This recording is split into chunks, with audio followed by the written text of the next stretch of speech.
आप लोग हेडिंग करिए।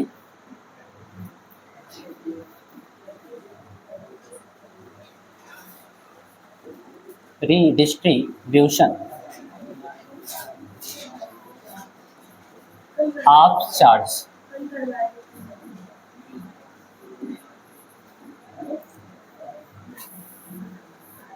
ठीक है, इसका मतलब आवेशों का पुनर्वितरण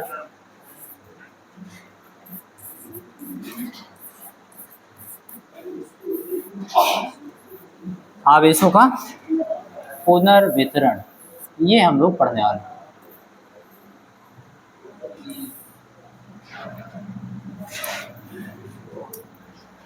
हेडिंग कर लिए? चलो ध्यान देंगे।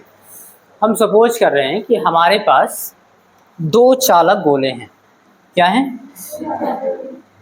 दो चालक गोले। इनको नाम भी देंगे हम लोग ए और बी।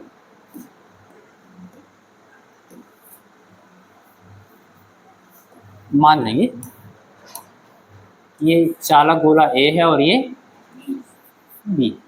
ठीक है, इनको हम लोग विद्युत रोधी स्टैंड से कस देंगे ताकि इन पर जो आवेश की मात्रा है वो इधर उधर ट्रांसफर ना हो।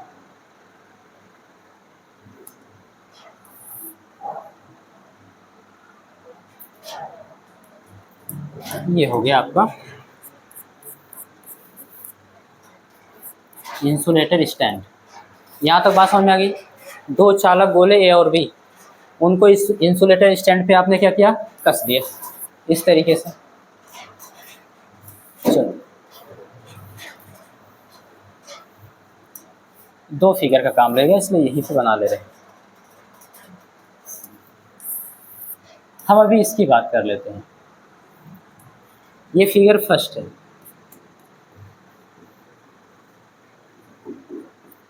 फिगर फर्स्ट की बात करें तो बिफोर रीडिस्ट्रीब्यूशन ऑफ चार्ज, यानी आवेशों के पुनर्वितरण के पहले की है। तो यहाँ पे हम लोग शॉर्ट में लिख देंगे बिफोर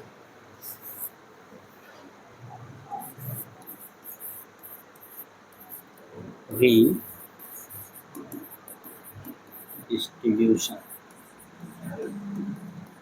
पूरा लिख देते हैं ऑफ चार्ज। लो, आवेशों के पुनर्वितरण के पूर्व।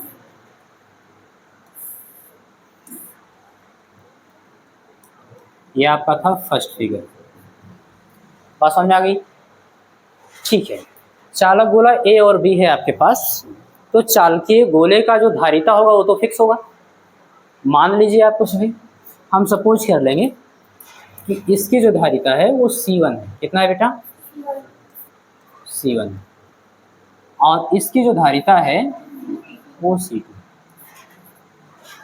पहले गोलीय चालक की धारिता C1 और दूसरे चालक की धारिता C2।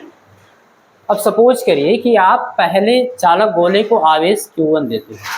कितना देते हो बेटा? Q1 आवेश दे रहे हो। ठीक है, तो जब इसको Q1 आवेश दोगे तो इसका विभव में वृद्धि होगी, और विभव में वृद्धि होकर आप सपोज कर लीजिए कि इसके विभव का जो मान है वो कितना हो जा रहा है बेटा? तो V1। कितना हो जा रहा है? ठीक है, ठीक इसी प्रकार से अगर हम चालक गोले 2 को आवेश देंगे, मान लो इसको आप कुछ आवेश देते हो Q2। कितना आवेश देते हो? Q2, और पॉजिटिव चार्ज ही है ना।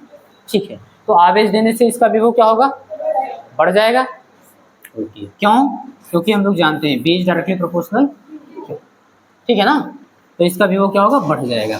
तो हम मान लेंगे अब इसका विभव जो है बेटा वो बढ़कर V2 हो गया। कितना हो गया? यहाँ तक बात समझ में आई? इसको हम लोग ठीक से समझ लेते हैं। हमारे पास दो चालक गोले हैं ए और बी। क्लियर है बात? जिनकी धारिता क्रमशः C1 व C2 है। ये भी समझ में आ रही है? हम चालक गोले ए को Q1 आवेश देते हैं जिसके कारण उसका विभव बढ़कर V1 हो जाता है, तथा चालकीय जो गोला है आपका B, उसको हम लोग Q2 आवेश देते हैं और उसका विभव बढ़कर V2 हो जाता है। यहाँ तक कोई दिक्कत नहीं होनी भी नहीं चाहिए। ठीक है, अब अगर हम यहाँ पे सॉल्व करें Q1 और Q2 की वैल्यू, तो आप बता सकते हो कितना होगा, बोलो, यहीं पे लिख दें, ध्यान देंगे, लिखेंगे ये Q1 बराबर और Q2 बराबर, हम सभी जानते हैं बेटा C इज इक्वल टू, यहीं लिख देंगे C is equal to Q by, इतना जानते हो आप सब एकदम कंफर्म। अगर हम कहें Q के लिए इसको सॉल्व करो तो B इधर भाग में उधर जाएगा गुणे में, इसलिए Q इज इक्वल टू हो जाएगा C इंटू बी। कोई दिक्कत नहीं ना, यही फार्मूला हम यहाँ अप्लाई कर देंगे। अगर हम आवेश Q1 की बात कर रहे हैं कि इसकी मात्रा कितनी है, तो इस चालक गोले पर हम लोग बात करेंगे कि धारिता इसकी कितनी है, तो लिख देंगे C1 इंटू V, इस गोले का विभव कितना है V1, तो इसके विभव में वृद्धि कितनी हुई थी V1, लिख दिए। ऐसे अगर Q2 की बात करें हम लोग कि इसकी वैल्यू कितनी होगी, तो इसकी धारिता, इसके विभव में वृद्धि, आप Q1 और Q2 की वैल्यू निकाल लिए, ये अभी आपको काम लगेगा आगे। चलिए बॉक्स बना लीजिए, कहीं भी लिख सकते हो इसको आसपास, है ना, जरूरी नहीं कि बीच में ही लिखना है, बस उसकी मात्रा है, यही आप बराबर करके लिख सकते थे कि इतना बराबर कितना होगा, ठीक है, ओके। अब बात कर लेते हैं हम लोग कि हमारा जो चालक गोला A और B है, इसको तो सबसे पहले हम लोग पर्याप्त दूरी पर रखेंगे, बात समझ में आ रही है, ताकि एक दूसरे के वैद्युत प्रभाव में ना रहे, ठीक है ना। उसके बाद हम इसको एक पतले तार से जोड़ेंगे, एक आप ले लीजिए इस तरीके का वायर और इसको ऐसे कनेक्ट कर दीजिए, ये जोड़ दिया। हम ये बताएंगे कि जो चालक तार है इसकी धारिता नगण्य है, क्या है, तो नगण्य, इसका मतलब भी अभी समझा रहा हूँ क्यों।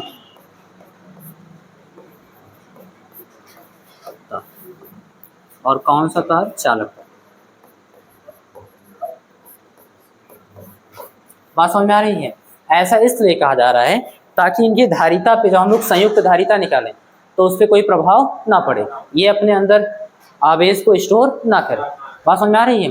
तो जो चालक गोला A और B है उसकी तुलना में इसकी धारिता क्या है, नगण्य, इतना पतला वायर हम लोग ले रहे हैं, ठीक है, ओके। आप बताओ, इसकी धारिता पहले C1 थी, अब आप क्या किए, कनेक्टिंग वायर से जोड़ दिए, ठीक है, जोड़ दिए ना, अब इसकी धारिता कितनी बची, आप बताओ, कोई बोलेगा नहीं, आप बताओ, C हो जाएगा, C हो जाएगा, C1 ही रहेगा, क्यों रहेगा C1, क्योंकि धारिता किन किन चीजों पर निर्भर करती है, एक तो K पर निर्भर करती है, तो माध्यम तो आपने बदला नहीं, धारिता आकार पर निर्भर करती है, बात समझ में आ रही है, आकार तो आपने चेंज नहीं किया। तीसरा, उसके समीप कोई अन्य चालक लाया जाए तो मैंने उसको पर्याप्त दूरी पर कर दिया है, बात समझ में आ रही है। तो जब तीनों चीज है ही नहीं है तो उसकी धारिता बदलेगी क्यों, जितना पहले था उतना ही अब भी होगा, ध्यान से बैठो, है ना। तो इसकी धारिता अब भी कितनी होगी, C1, इसकी धारिता नहीं बदलने वाली, और इसकी भी धारिता उतनी ही, बात समझ में आ रही है, ठीक है। अब बात कर लेते हैं आवेश की, यहाँ पे आपको थोड़ा सेंसिटिव होना है, ठीक है। आपने क्या किया, इसका विभव V1 था और इसका विभव V2 था, दोनों के विभव भिन्न भिन्न थे, अलग अलग थे, बराबर नहीं थे, और आपने उसको जोड़ दिया तो आवेश तो प्रवाहित होंगे, क्योंकि मैंने आप लोगों को लिखवाया और समझाया भी है कि अगर भिन्न भिन्न विभव वाले दो चालकों को आपस में संपर्क में लाया जाए या जोड़ दिया जाए तो उनमें आवेशों का प्रवाह तब तक होता रहता है जब तक कि दोनों की विभव बराबर न हो जाए।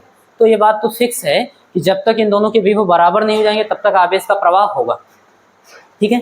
लेकिन किस चालक में से किस चालक में आवेश का प्रवाह होगा ये हम लोगों को समझना है, बात समझ में आ रही है, तभी हम जान पाएंगे। कई बार न्यूमेरिकल में पूछता है कि स्थानांतरित आवेश की मात्रा, बात समझ में आ रही है, या चालक में आवेश में हुई कमी या वृद्धि, आपको पूछेगा कि कमी हुई या वृद्धि हुई, तो आप तभी बता सकते हो जब आपको पता होगा किसमें से किसमें आवेश गया, ठीक है ना। ये चीज़ है। तो सबसे पहले तो हम जानते हैं कि जो धनावेश होता है, हम लोगों ने धनावेश लिया है, जो धनावेश होता है वो हमेशा हाई पोटेंशियल से लो पोटेंशियल, बात क्लियर है। अगर ऋणावेश लेते तो लो पोटेंशियल से हाई पोटेंशियल। तो हमको अभी नहीं पता कि V1 बड़ा है कि V2 बड़ा है, इसके लिए हम लोग सपोज कर लेंगे, मान लेंगे क्या, यदि यहां पर लिख देंगे if V1 is greater than, मान लेंगे कि V1 जो विभव था वो ज़्यादा था और V2 विभव कम था। तो जब हम इन दोनों चालकों को संपर्क में लाएंगे इस तरीके से तार के द्वारा जोड़ेंगे, तो हाई पोटेंशियल कौन सा है, V1 है, यानी चालक ए का विभव यहाँ से जो धनावेश होगा वो दूसरे चालक पर स्थानांतरित होगा। बात समझ में आ रही है। तो धनावेश की डायरेक्शन क्या होगी, ये तभी होगा जब V1 is greater than V2, इधर की ओर ए से बी धनावेश जाएगा। कॉन्सेप्ट क्लियर है एकदम, कोई डाउट। तो अब बताइए, पहले तो इसका आवेश Q1 था, Q1 आवेश दिए थे, लेकिन अब आप खुद कह रहे हो कि इससे आवेश इसमें जा रहा है और जोड़ दिए हो तो गया है। बात समझ में आ रही है, आवेश क्या हुआ, गया उसमें। तो यहाँ पे आवेश की कमी हुई होगी, पहले Q1 था तो अब कुछ कम हो गया होगा, तो उसको हम लोग कुछ सपोज कर लेते हैं, मान लेते हैं कि अब बिल्कुल मान लेंगे Q1 डैश आवेश बचा इसमें, और यहाँ पे आवेश पहले कितना था, अब इसमें से इसमें आवेश आया है तो आवेश का मान इसका बढ़ गया होगा, तो इसको भी बदल के लिखो। हम सपोज कर लेंगे कि इसमें जो आवेश का मान है वो Q2 हो गया है बढ़ के, ठीक है, यहाँ बढ़ेगा और यहाँ, ठीक, ओके। अब देखिए, अब विभव की बात कर लेते हैं हम लोग, है ना। अब यहाँ पे हम विभव क्या लिख दें, V, और यहाँ पे भी दोनों का बराबर होगा, क्यों, क्योंकि आवेश तो आपने बता दिया कि स्थानांतरण हो गया है आवेश का। बात समझ में आ रही है। तो मैंने कहा था कि आवेश का स्थानांतरण तब तक होता रहेगा जब तक कि दोनों के विभव बराबर न हो जाए, और आपने बता दिया कि स्थानांतरित हो चुका है, यहाँ कम हो गया वहाँ ज़्यादा हो गया, सबकी वैल्यू लिखिए। इसका मतलब कि अब इसका विभव क्या हो गया, बराबर हो गया, दोनों का विभव बराबर है। तो हम सपोज करेंगे कि इसका जो विभव है वो V है, तो इसका भी विभव V है, और इसको बनाएंगे बेटा एक फिगर नंबर 2। कोई दिक्कत नहीं, फिगर आपको समझ में आए हैं एकदम क्लियर। तो कैलकुलेशन हम लोग स्टार्ट कर रहे हैं, कुछ चीज़ें समझा रहा हूँ आपको। ये सब हो जाने के बाद भी आवेश की कुल मात्रा नहीं बदलेगी, ये याद रखना। मतलब जितना आवेश पहले था उतना ही आवेश अब भी रहेगा। बात समझ में आ रही है। अगर हम बात करें Q1 प्लस Q2 की, तो बराबर होगा Q1 dash plus Q2 dash, क्योंकि आवेश केवल इसमें से उसमें गया है, या अगर ऋण आवेश होता तो उसमें से इसमें आता, कहीं बाहर से तो नहीं आया है और ना ही कहीं जनरेट हुआ है। बात समझ में आ रही है। तो कुल आवेश की मात्रा उतनी ही है। तो अभी काम लगेगा तो हम लोग लिखेंगे आगे इस चीज़ को। सबसे पहला उद्देश्य हम लोगों का है कॉमन पोटेंशियल, ठीक है, उसको निकाल लेते हैं कि इस जो विभव, जो बराबर विभव हो गया, उभयनिष्ठ विभव है दोनों में, उसकी वैल्यू कितनी होगी, इसकी बात करते हैं। इस पर आपको न्यूमेरिकल भी लगाना होगा, तो आप इसमें हेडिंग करेंगे कॉमन पोटेंशियल, मीन्स उभयनिष्ठ विभव, उभयनिष्ठ विभव, ठीक है। ध्यान देंगे, अगर हम इसको B माने, क्या मान लें, जो कि पहले मान चुके हैं ना, B है, तो जो कॉमन पोटेंशियल है V इज इक्वल टू होगा क्या, कुल आवेश, क्या होगा बेटा, कुल आवेश, बिल्कुल सही, बटे हाँ संयुक्त धारिता, यानी सबकी जोड़ के, है ना, संयुक्त धारिता। अब आपने जो तार यूज किया है उसकी धारिता को नगण्य किया, नेग्लेक्ट कर दिया, छोड़ दिया है, बहुत कम था। तो अब कुल मिला के धारिता बची कितनी, C1 और C2, यही तो है।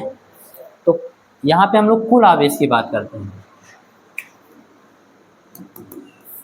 V इज इक्वल, कुल आवेश बेटा Q1 प्लस दोनों आवेशों को जोड़ दें। बात समझ में आ रही है? कुल मिलाकर आवेश इतना ही तो था। अच्छा, बटे संयुक्त धारिता की बात करें तो C1 प्लस C2। यहाँ ध्यान देना, Q1 प्लस Q2 बराबर Q1 डैश प्लस ये होता है। आप ये भी कह सकते हो यहाँ भी तो कुल आवेश ले सकते थे। बात समझ में आ रही है? तो बात एक ही है, उतना जितना आवेश पहले था उतना ही आवेश अब भी है, बस इसमें से कुछ आवेश उसमें चले। ये ठीक इसी प्रकार से जैसे आप पहले लिखते हो 10 + 2 बराबर 12। हो सकता है इसमें से कुछ मात्रा इसमें चली गई हो, तो इस तरीके से इसको लिख सकते हो 8 + 4, लेकिन अब भी कितना होगा? बात समझ में आ रही है? ठीक, इसी प्रकार से हुआ। तो आप ये भी लिख सकते हो Q1 dash plus Q2 dash, लेकिन पहले जो Q1 और Q2 था वो मात्रा हमको पता था क्योंकि हम लोगों ने दिया था। बात समझ में आ रही है? अब ये मात्रा क्या हुआ है, इसमें से कुछ आवेश उसमें चला गया है, तो इसमें कुछ कम हो गया होगा, उसमें कुछ ज़्यादा हो गया, हम लोगों ने मान लिया है Q1 डैश और Q2 डैश। तो कई बार हम लोगों को ये नहीं पता रहता, निकालना पड़ता है, तो स्टेप बढ़ जाएगा, इसलिए हम लोगों ने यही लिखा है। ज़रूरत पड़ने पर आप ये भी लिख सकते हो। ठीक है? ठीक है, बट आप सभी जानते हो Q1 की वैल्यू कितनी है? C1, और Q2 की वैल्यू यहाँ लिखे कि वही लिख दें? वही लिख दे रहा है ना, इन सबको लिए चल रहा है। यहाँ पे थोड़ा ठीक भी नहीं लग रहा है ये। अब ठीक है, ओके। परंतु Q1 = C1V1, Q2 = C2D2, उसकी वैल्यू यहाँ पुट करो। तो इसलिए हाँ, याद करने में भी आसान होगा। C1V1 + C2 upon C1 + C2 है ना? कुत्ते का नाम लग रहा है। चलो, तो आप उभयनिष्ठ विभव मिल गया आपको। कितना आया? C1V1 + C2V2 upon C1 + C2। अब हम लोग निकाल सकते हैं एनर्जी लॉस, क्योंकि उसमें अभी इसका काम लगेगा। ठीक है ना? ओके, चलो नेक्स्ट पेज से देखते हैं, लिखेंगे।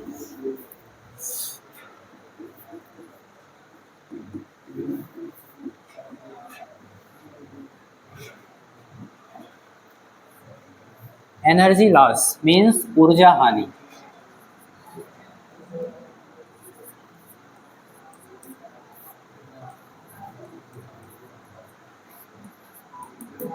ठीक है बेटा, ये हम लोग देखेंगे कितना ऊर्जा हानि हुआ। आपसे ये क्वेश्चन दो प्रकार या कई प्रकार से पूछ सकता है, और भी दो मुख्य प्रकार से पूछता है। एक तो पूछेगा सिद्ध कीजिए कि आवेशों के पुनर्वितरण में सदैव ऊर्जा की हानि होती है। आप समझ में आ रही है? वहाँ पे आपको प्रूफ करना होगा। दूसरी चीज आपसे पूछेगा ऊर्जा हानि का व्यंजक प्राप्त करिए। ठीक है ना? तो ये तो आसान रहेगा, कोई दिक्कत ही नहीं होगी। तो इसलिए हम लोग सिद्ध कर रहे हैं कि आवेशों के पुनर्वितरण में सदैव ऊर्जा की हानि होती है। ठीक है, वही वाला करेंगे, बाकी जिस प्रकार से पूछेगा आप लोग उत्तर दे दोगे। क्लियर? तो ऊर्जा हानि का एक थोड़ा हम लोग एग्जांपल लेते हैं। सपोज करो आप घर से चलते हो और आपकी एनर्जी जो होती है वो 100 कैलोरी होती है, या फिर मान लो 100 जूल होती है। आप घर से चले, बात समझ में आ रही है? उसको हमने E1 मान लिया। तो जब घर से चले थे तो आपकी ऊर्जा कितनी थी? 100 जूल। अब यहाँ कोचिंग पहुँचते पहुँचते सपोज करो आपकी ऊर्जा हो गई 50 जूल। धूप ज़्यादा है तो 50% मान लेते हैं ना। मान लो ऊर्जा कितनी हो गई? 50%। अच्छा, खत्म ही हो गई? कोई बात नहीं, 50 से काम चलाएंगे। अब मैं आपसे पूछूं अगर कि ऊर्जा हानि कितना हुआ? 50 क्या? 50 जूल। कैसे पता चला? किस में से? हाँ, 100 में से 50 को, यानी E1 में से आप घटा दिए। बात समझ में आ रही है? तो आपको पता चल गया। यही कॉन्सेप्ट हम लोग यहाँ लगाने वाले। आवेशों के पहले, आवेशों के पुनर्वितरण के पहले हम लोग ऊर्जा को मान लेंगे U1, स्थितिज ऊर्जा की बात हो रही है, U1 मान लेंगे। और आवेशों के पुनर्वितरण के बाद हम लोग ऊर्जा को मान लेंगे U2, और दोनों निकालेंगे। ठीक है? अब अगर ऊर्जा हानि हुआ होगा तो हम U1 में से U2 घटाएंगे, हमको क्या मिलेगा? प्लस मिलेगा, प्लस तभी मिलेगा जब U1 क्या होगा, ग्रेटर देन U2, यानी आवेशों के पुनर्वितरण से पहले जो ऊर्जा है वो ज़्यादा होगी और उसके बाद कम होगी। तो पता चल गया हमको उसके बाद कम कैसे हुई, आवेशों के पुनर्वितरण में ऊर्जा का हानि हो गया। बात समझ में आ रही है? और ये हानि होती कैसे, तो आप इसको इस बात से समझ सकते हो कि जब हम लोग आवेशों का पुनर्वितरण करवाते हैं, यानी तार से संपर्क में लाते हैं दोनों चालकों को, तो यहाँ पे उष्मा के रूप में आप तार जोड़े हो ना संपर्क में लाने के लिए, क्योंकि पर्याप्त दूरी पर रखोगे तो तार का यूज करोगे, तार में क्या होगा, उष्मा उत्पन्न होगा, ठीक है, तो हीट के रूप में निकल जाएगा। और देखिए कहीं कहीं आपको प्रकाश के रूप में इसकी ऊर्जा आपको देखने को मिलेगी क्षय होते हुए, प्रकाश का मतलब चिंगारी के रूप में। बात समझ में आ रही है? तो इन रूपों में इसमें ऊर्जा की कमी होती है और वही हम लोग को मैथमेटिकली प्रूफ करना है कि कमी होती है, ठीक है। इसके लिए सबसे पहले हम लोग लिखेंगे आवेशों के पुनर्वितरण से पूर्व, आवेशों के पुनर्वितरण के पूर्व,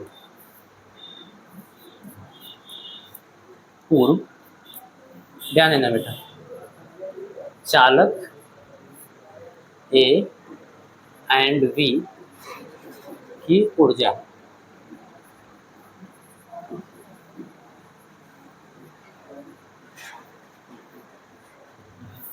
ध्यान देना, मैंने क्या लिखा है, चालक ए तथा बी की स्थितिज ऊर्जा, दोनों की ऊर्जा। बात समझ में आ रही है? कब की बात हो रही है, जब पुनर्वितरण नहीं हुआ है ना, उसके पहले की बात हो रही, यानी फर्स्ट फिगर के लिए बात हो रही, इसके लिए बात हो रही, ठीक है।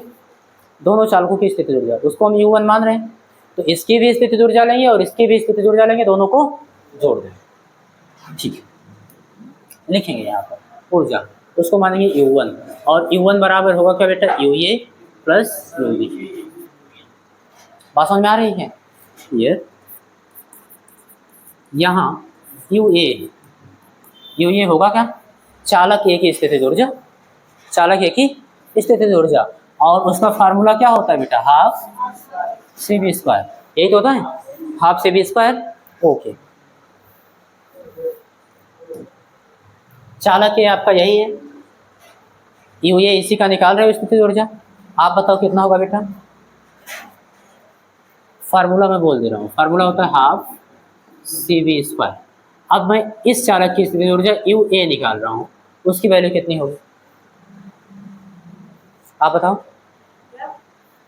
इसकी स्थिति ऊर्जा कितनी होगी, हाँ हाफ तो दोनों में होगा, ठीक है। फिर C होती है धारिता, तो इसकी धारिता C1 और अच्छा B1 स्क्वायर। बात समझ में आ रही है? दूसरा वाला आप तैयार रहिए, तो UA की जगह पे हम लोग लिखने वाले हैं half C1 B1 square, half C1 B1 square, यहाँ लिख देंगे half C1 B1 square. And UV की बात करें, दूसरे चालक की स्थिति ऊर्जा, बताओ बेटा आप कितना होगा, देखो फिगर, हाँ इसकी स्थिति ऊर्जा हाफ, क्या कर रही है, C2 और अच्छा B2 स्क्वायर, ठीक तो है। तो इस चालक की स्थिति ऊर्जा कितनी होगी बेटा, हाफ C2 B2 स्क्वायर, ठीक है। आप डरो नहीं, थोड़ा तेज बोलना सीखो, हाफ C2 B2 स्क्वायर, इसकी वैल्यू हम क्या करेंगे, UA और UB की जगह पुट कर देंगे, ठीक है। चलो आप बोल दो क्या लिखूं, हाँ हम हाफ U1 बराबर UA की जगह पे half C1 B1 square plus UB की जगह हाफ C2 B2 स्क्वायर। चलो ये बात समझ में आ रही है?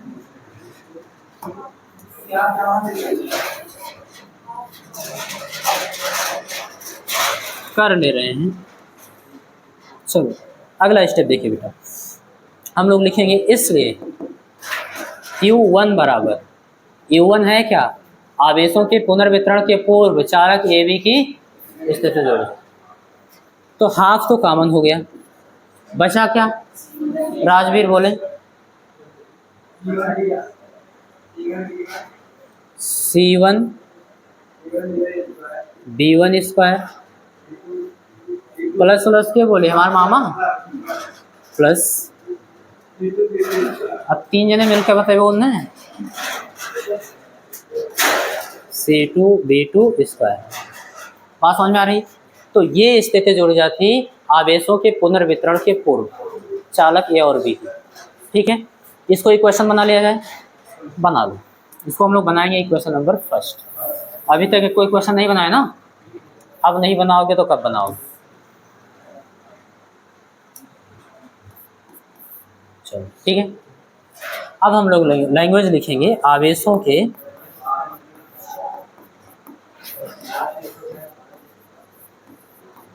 पुनर्वितरण के बाद चालक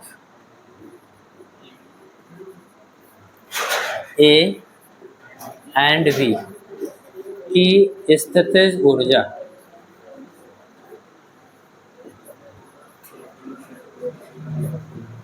ध्यान देना, ये पूर्व था और ये बाद था। क्लियर? स्थितिज ऊर्जा को हम लोग क्या मान लें? U2, U1 मान चुके हो पहले, इसको U2 मान, और U2 बराबर होगा क्या? आवेशों के पुनर्वितरण के बाद, यानी फिगर सेकंड की बात हो रही है। ठीक है, तो चालक ए की स्थितिज ऊर्जा, इसको हम लोग मानने वाले हैं UA डैश मान लें। ठीक है, और चालक बी की स्थितिज ऊर्जा UB डैश। ठीक है, लैंग्वेज पहले ही लिख दिया गया है कि आवेशों के पुनर्वितरण के बाद। यहाँ पर तो मैंने लिखा नहीं, कुछ ऐसा लिख दे रहे हैं।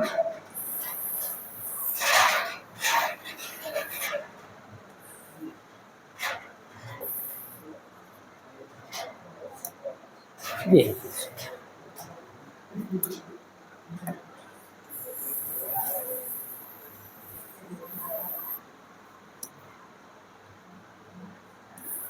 जहाँ पे बिफोर है वहाँ पे हम लोग क्या करेंगे? आफ्टर करेंगे।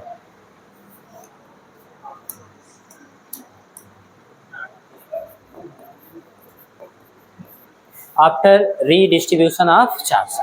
ठीक है, तो सेकंड फिगर की बात हो रही, पहले चालक की स्थितिज ऊर्जा और दूसरे चालक की स्थितिज ऊर्जा, दोनों को हम क्या करेंगे? जोड़ देंगे।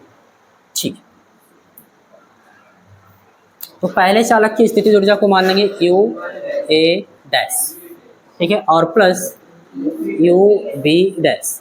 आपको बताना भी होगा कि यहाँ UA डैश है क्या, UB डैश है क्या, मुझे क्या पता क्या है ना, वो लिखेंगे हम लोग, तब पता चलेगा कि क्या है। तो लिख देंगे हियर, यहाँ UA डैश जो है वो आवेशों के पुनर्वितरण के बाद पहले चालक जो A लिखे हुआ उसकी स्थितिज ऊर्जा है। तो फार्मूला क्या होता है? Half CB square. तो देख लेते हैं कि आवेशों के पुनर्वितरण के पश्चात इसकी धारिता कितनी है? C1 ही रहेगा, और इसका विभव B, तो half C1B square, half C1B square. ठीक है, तो half C1B square.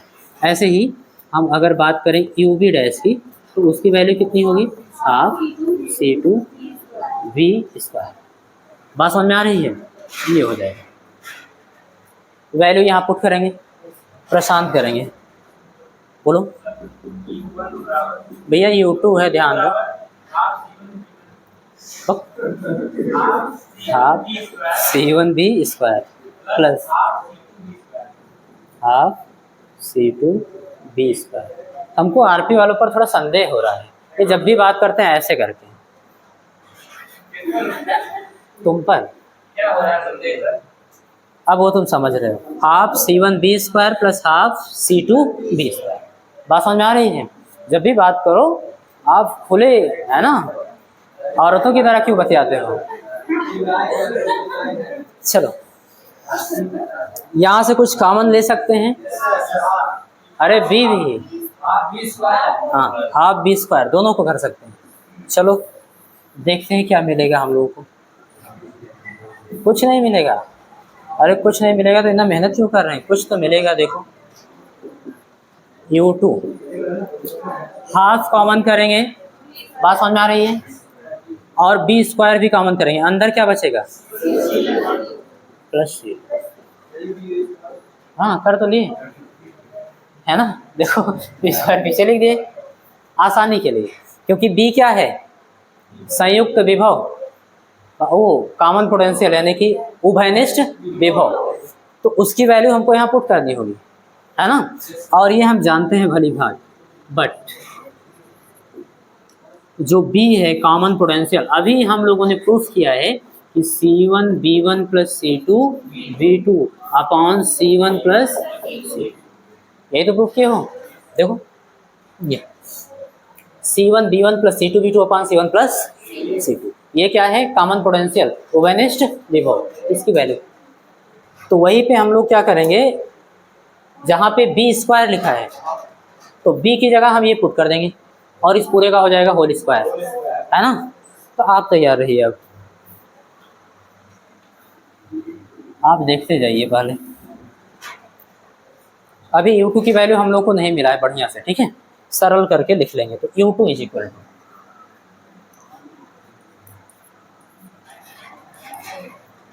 Half C1 plus C2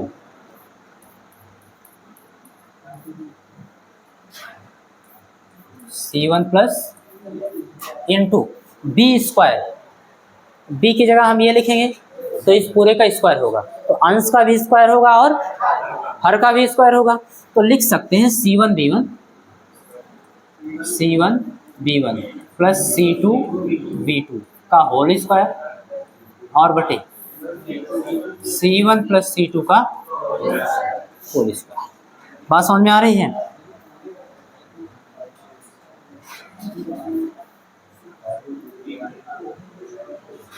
चलो दिख रहा है आप लोगों को? अब चलो ध्यान देंगे, यहां से देखो C1 plus C2 to the whole power 1 है, बात समझ में आ रही है, और यहाँ पे C1 plus C2 to the whole power 2 है।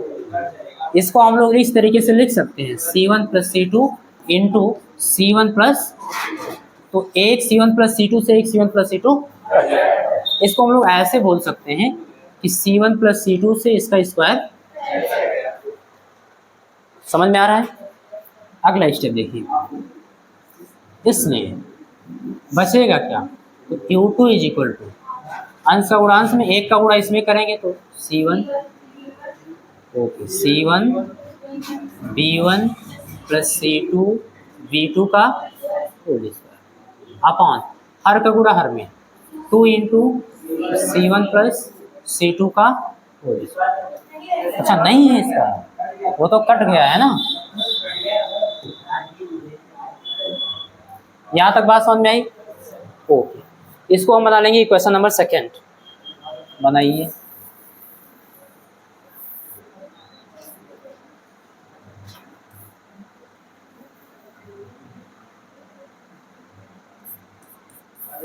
तो इक्वेशन फर्स्ट ये U1 निकाल लिए, इक्वेशन सेकेंड U2 निकाल लिए। U1 का मतलब आवेशों के पुनर्वितरण के पहले चालकों की ऊर्जा, और U2 का मतलब तो आवेशों के पुनर्वितरण के बाद चालक A और B की स्थिति।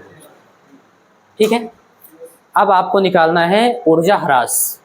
तो पहले तो इस तरीके से भी पूछ सकता है ना कि सिद्ध करो कि ऊर्जा की हानि हुई, ठीक है, वो हम लोग कर लेते हैं। कैसे सिद्ध करेंगे? एक ही तरीका है, हमको यही प्रूफ करना होगा कि पहले ऊर्जा ज़्यादा थी अब ऊर्जा कम हो गई, तो पहले ऊर्जा ज़्यादा का मतलब U1 बड़ा है U2 से, यही सिद्ध करना है।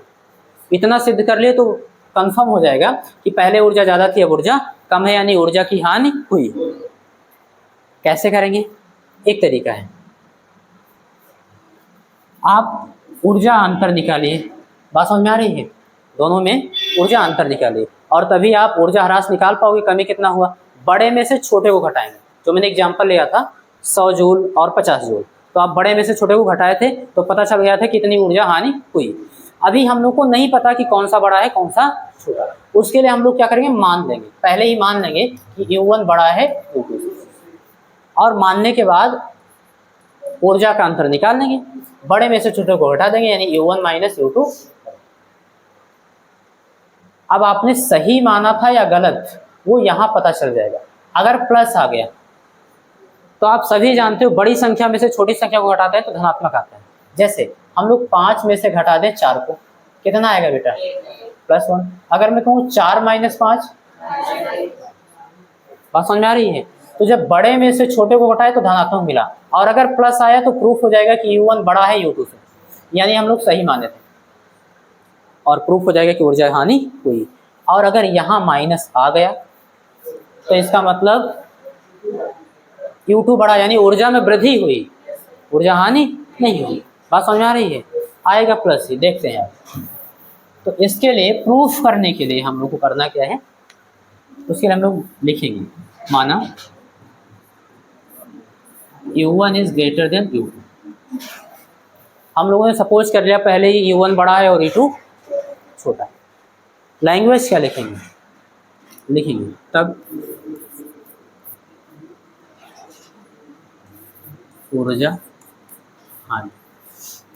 कौन सी ऊर्जा हानि निकाल रहे हो?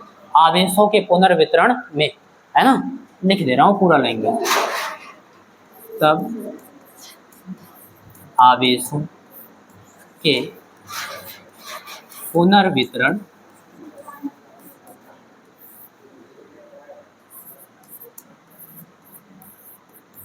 ऊर्जा हानि। ऊर्जा हानि को हम लोग डेल्टा U से लिख दें, है ना? डिफरेंस निकाल रहे हैं।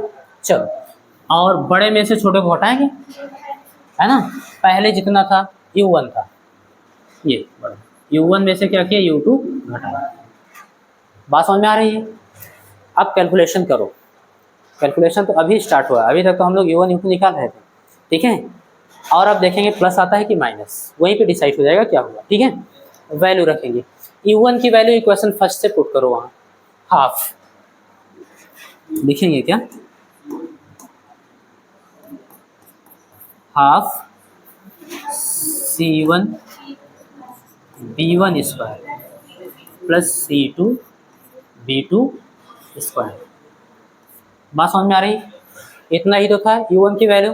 अब U2 की वैल्यू हम लोग इक्वेशन सेकंड से लिखेंगे, तो माइनस U2, इसको भी ठीक से लिख लें, यहाँ बटे 1 कर दें, अंश का गुणा अंश में, हर का गुणा हर में, फिर रहने दो 1/2 तो कॉमन ही कर लेना है। माइनस U2 की वैल्यू यहाँ से क्या है बेटा? C1, पहले तो 1/2 लिख लो, फिर C1 B1 plus C2 B2 का होल स्क्वायर, और बटे C1 प्लस C2, दो तो आपने लिख लिया है ना, C1 प्लस C2।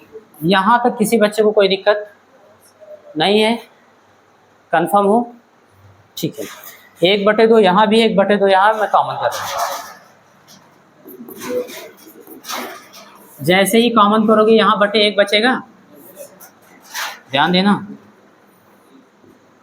यहाँ C1 B1 square plus C2 B2 square बटे 1, और minus C1 B1 plus C2 B2 का होल स्क्वायर बटे C1 प्लस, तो हर तो बराबर होगा नहीं, तो हम लोग करेंगे क्या? 1/2 तो कॉमन कर ले, इसका गुणा इसमें और इसका गुणा इसमें, हर का गुणा हर में, क्रॉस मल्टीप्लिकेशन करवाएंगे।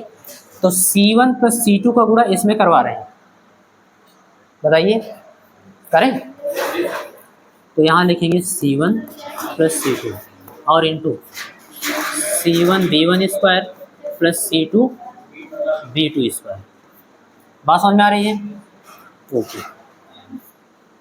और माइनस 1 का गुणा इसमें कराएंगे, तो इतना ही रहेगा, होल स्क्वायर पे है, फार्मूला तो लगा सकते हैं ना, लगाओगे तो एक स्टेप कम हो जाएगा, ठीक है? तो यहाँ पे लिखा है, इसको मानो A और इसको मानो B, तो A प्लस B का होल स्क्वायर, यही तो लिखा है। फार्मूला कितने बच्चों को नहीं याद है? यानी याद है ना? चलो, तो हम लोग लिख सकते हैं, चूँकि A प्लस B का होल स्क्वायर जो होता है बेटा, वो A square plus B square plus 2A। बात समझ में आ रही है? इतना होता है, तो इसलिए A स्क्वायर का मतलब C1 square B1 square, value put करते चलेंगे, C1 square B1 square plus B square का मतलब C2 स्क्वायर B2 स्क्वायर। और प्लस 2ab का मतलब तो 2a की जगह पर C1b1 इंटू b की जगह पर, कोई दिक्कत यहाँ तक, बटे हर का आपस में, तो C1 प्लस C2 का एक में कराएंगे, कितना बचेगा? यहाँ तक बताओ क्लियर हो तो मैं आगे चलूँ, क्योंकि दो स्टेप हम लोग एक साथ कर लिए, एक तो कॉमन कर लिए हैं और क्रॉस मल्टीप्लिकेशन भी करवा लिए, तो कोई दिक्कत तो नहीं आई है इसमें, एकदम क्लियर? ठीक है, फिर नेक्स्ट पेज पे चलते हैं हम लोग।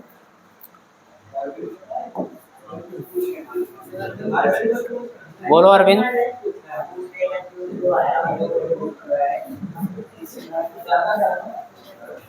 ध्यान दो बेटा, delta u is equal to 1/2, पहले तो आपने कॉमन करके रखा है,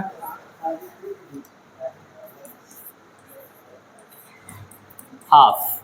अब उसके बाद हम लोग देखते हैं क्या है, तो यहाँ पे ध्यान देना, C1 प्लस C2 का इस ब्रैकेट में मल्टीप्लाई करवाना है आपको, करवा के और ब्रैकेट ऑफ भी कर दो, दो काम एक साथ है ना।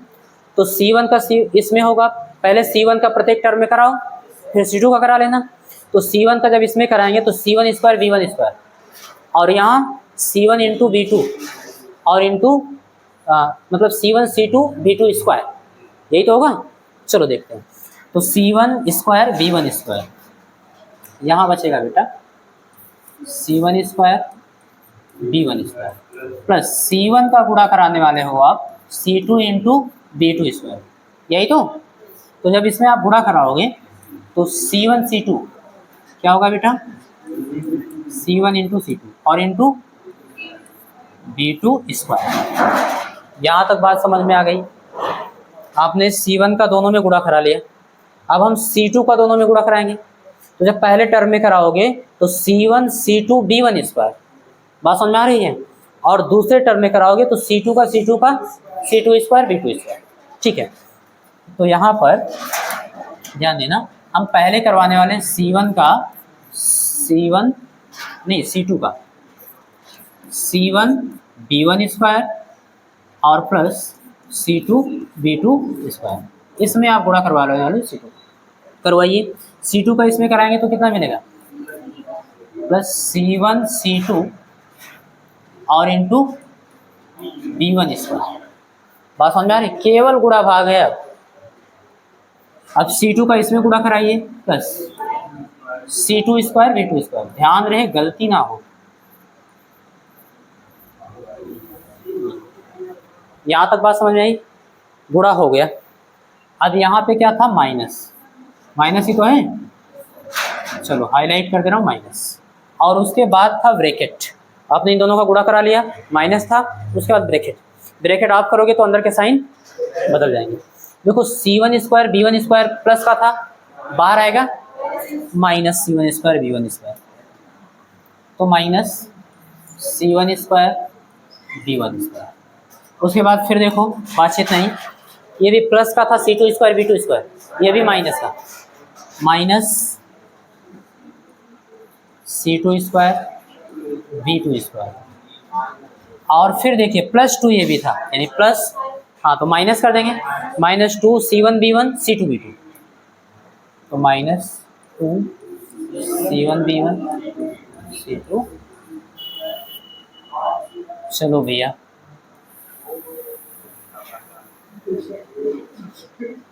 बटे C1 प्लस C2। एक काम करो, C1 प्लस C2 को यही कॉमन ना कर लो, ठीक है, कर ले, आसान हो जाएगा। चलो अगले स्टेप में कर लेंगे, ठीक है, यही कर सकते थे लेकिन अब अगले स्टेप में कर लेंगे। C1 प्लस, हाँ इतना नौटंकी हुआ है, ध्यान देंगे, C1 square B1 square minus के, और C1 square B1 square plus का, C2 square B2 square plus का, C2 square B2 square minus का, बात समझ में आ रही है?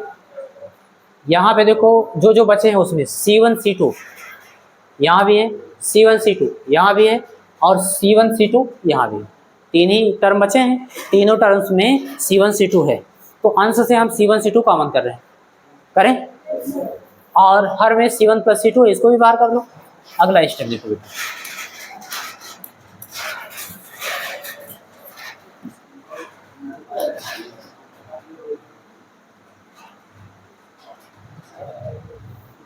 चलो delta U is equal to, अंश से हम लोग C1 इंटू C2 कॉमन कर लिए, हर में 2 पहले से था और C1 प्लस C2 इधर ले आए, गुणा तो करा ही सकते हैं। यहाँ पे बचा क्या, B2 square plus B1 square, यही तो B1 स्क्वायर को पहले लिख लो, B1 स्क्वायर ठीक है, और प्लस B2 स्क्वायर, ये दोनों टर्म हो गए। बाकी यहाँ चले जाओ, माइनस 2 C1 C2 कॉमन कर ले, 2B1 इंटू यही तो बचा, A square plus B square minus 2AB, किसका फार्मूला, A माइनस B का फार्मूला। तो हम लोग जानते हैं बेटा, चूँकि A माइनस B का whole square is equal to A square plus B square minus 2AB। तो इसकी जगह पे हम ये पुट कर सकते हैं, इसलिए इसकी जगह पे B1 माइनस B2 का होल स्क्वायर लिख सकते हैं। चलो लिख के देखते हैं। इसलिए delta U is equal to, delta U क्या है बेटा, डेल्टा U क्या है आप बताओ। स्थितिज ऊर्जा में अंतर, और वास्तव में हम लोग हानि निकाल रहे हैं, क्योंकि ज़्यादा में से कम को घटा रहे हैं ना, कितना कम हुआ है वो निकाल रहे हैं। चलो तो अंश में क्या बचा, C1 C2 upon 2 into C1 plus C2, और इंटू क्या बचा बेटा, तो B1 माइनस B2 का होल स्क्वायर। यही है आपके ऊर्जा हानि का व्यंजक। तो जब ऊर्जा हानि का व्यंजक कहेगा तो आप यहाँ पे आपको लैंग्वेज लिखने की जरूरत नहीं है, ये सब है ना, आप डायरेक्ट लिखो डेल्टा U बराबर U1 माइनस U2, क्योंकि उसने कहा है ऊर्जा हानि हुआ है, अभी तो व्यंजक मांग रहा है। ऊर्जा हानि होने का मतलब ये कम है, ये ज़्यादा है, तो आप U1 माइनस U2 करके डायरेक्ट वहाँ निकाल देना। लेकिन जब कहेगा प्रूफ करो तो हम लोग ये लैंग्वेज लिख के चलेंगे, ठीक है। पहले मान लेंगे U1 बड़ा है U2 से, मान लिया। अब बड़ा है तो बड़े में से छोटे को घटाओ। आप भी कह रहे हो ना कि U1 बड़ा है U2 का मतलब हुआ U1 ज़्यादा है और U2 कम, यानी ऊर्जा हानि हुई है। तो कितना हानि हुआ है, ज़्यादा में से कम को घटाओ, घटा दिए। अब देखते हैं प्लस आएगा तो हम सही थे, अगर माइनस आएगा तो हम लोग गलत थे। चलो लिखेंगे बेटा, यहाँ लैंग्वेज लिखेंगे, ठीक है, या चलो लिख लेंगे। यहाँ ध्यान देना थोड़ा, C1 and C2 is positive. पहली बात तो C1 और C2 धारिता है, और मैंने आपको लिखवाया है धारिता हमेशा धनात्मक होगी, COT पॉइंट में लिखवाया है। क्यों होगी, समझाए भी थे कि C इज इक्वल टू होता है Q अपान, यही तो होता है, C is equal to Q upon B, है ना। अच्छा, Q मैंने कहा था अगर माइनस होगा तो B भी माइनस होगा, बात समझ में आ रही है। अगर Q प्लस होगा तो B भी प्लस होगा। तो इसलिए अगर यहाँ प्लस प्लस है तब भी प्लस आएगा, और यहाँ अगर माइनस माइनस है तो भी प्लस ही आएगा। तो C जो है धारिता जो है वो तो हमेशा प्लस ही आएगा। तो C क्या चीज़ बेटा, बोलो कौन प्लस माइनस है, ठीक से बताओ।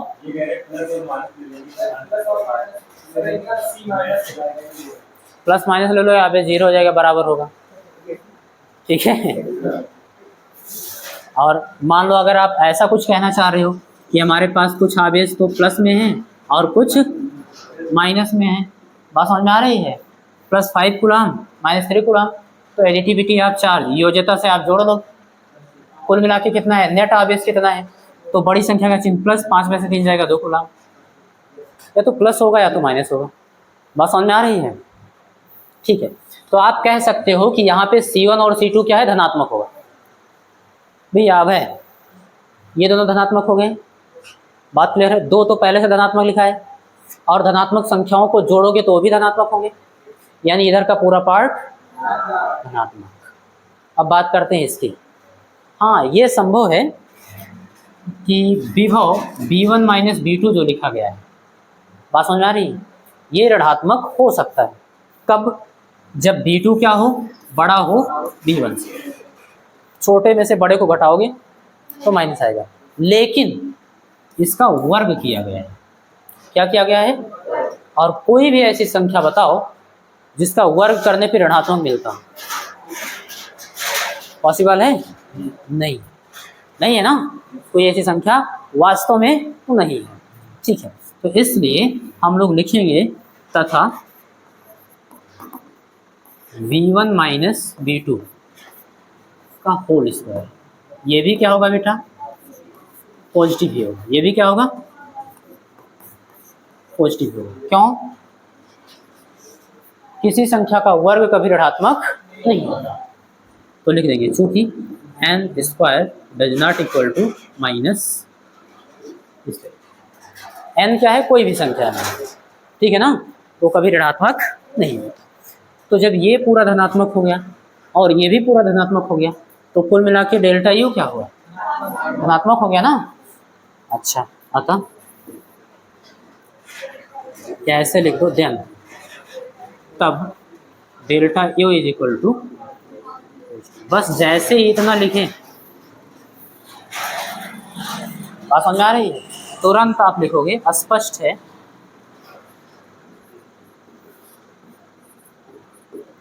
ये धनात्मक आया कैसे? आपने लिखा था डेल्टा यू बराबर u1 माइनस, इसमें से इसको घटाए हो तभी तो धनात्मक आया। तो प्रूफ हो गया कि ये संख्या बड़ी थी और ये संख्या, बात समझ में आ रही है। तो स्पष्ट है, क्या स्पष्ट है कि u1 is greater than u2, बात समझ में आ रही है। यहाँ लिख सकते हो, अतः हमारी परिकल्पना सत्य थी। हमारी परिकल्पना सत्य थी, बात समझ में आ रही है, सत्य थी। और हम कह सकते हैं कि आवेशों के पुनर्वितरण में सदैव ऊर्जा का हानि होता है।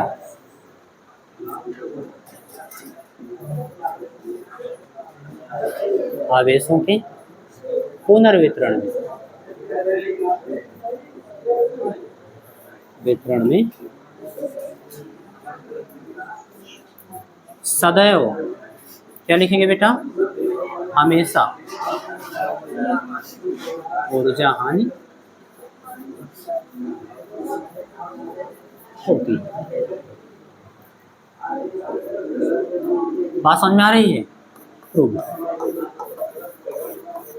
किसी बच्चे को अगर कोई स्टेप नहीं समझ में आया तो पूछ सकता है। तो वो डर रहे हैं तो उनको डरने दो। अब बेट बोलो,